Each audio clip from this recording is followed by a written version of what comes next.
Chances are you've heard of an American author named Jodi Picoult. Perhaps you've read one of her books, or a bunch of them. There's a whole bunch. She's published nearly 30 books. She's sold tens of millions of books. She's a New York Times best-selling author many times over. She's huge. And a few days ago, Jodi Picoult was shocked to learn that one of her books has now been banned. The book is called The Storyteller. It's a book about the Holocaust. And a county in Florida has now banned it from its school libraries under Republican Governor Ron DeSantis's broad, vague new laws governing what kids can and cannot read.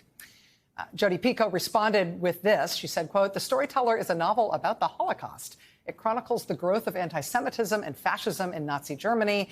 There was a strange irony that a parent wanted this particular book removed because it felt a bit like history repeating itself." That feeling, that stuff we thought maybe we had left behind, is rearing its head again. That feeling is happening a lot these days. Last week, House Republicans held a hearing supposedly on the origins of COVID-19. They invited as their expert witness this guy, famous for writing a book that claims, among other things, that Jewish people are genetically evolved. They are biologically programmed to love money.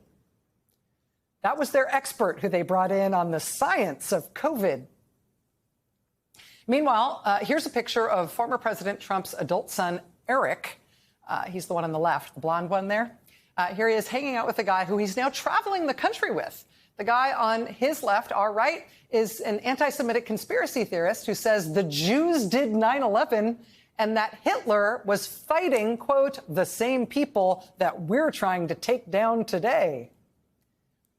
Eric Trump and this Jews did 9/11 guy are traveling the country now as part of something called the Reawaken America Tour. In May, that roadshow will be taking over one of Donald Trump's Florida properties for a weekend. This weekend in Florida, police issued citations to 5 men for dumping hundreds of anti-Semitic neo-Nazi flyers around a neighborhood in West Palm Beach. The men were not arrested. They were ticketed for littering. NPR this weekend just reported on a group of self-described Nazis who have been projecting giant 5-story tall swastikas and other anti-Semitic imagery on tall buildings in the city of Jacksonville, Florida. And then there was Ohio this weekend. Right-wing extremists, white supremacist groups have lately been targeting drag queen story hours.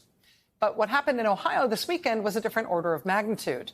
One drag queen storytelling event in a park in the town of Wadsworth, Ohio, drew hundreds of protesters, including lots and lots of full-on neo-Nazis, many of them armed, lots of them carrying swastika flags and shouting Sieg Heil. I'm going to show you a little bit of footage that we've obtained from the event, just a little bit, because I don't really want to give these guys the publicity they crave. But I do want to show you just a few seconds so you can get a sense of how unnerving this must have been for that community. Probably goes without saying, you may find this footage upsetting. But here it is.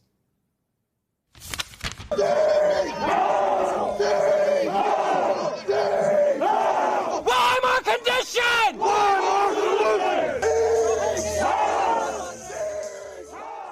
They're doing Sieg Heil, and you hear them saying Weimar conditions, Weimar solutions. They're talking about Hitler, right? Hitler overthrew the Weimar Republic. You all know what Hitler's solution was. And again, these guys are out in numbers and in force screaming at Ohio kids this weekend. We've got some folks on the right trying to ban books about the rise of Nazism and the rise of anti-Semitism in 1930s Germany, while others are literally trying to make it happen all over again.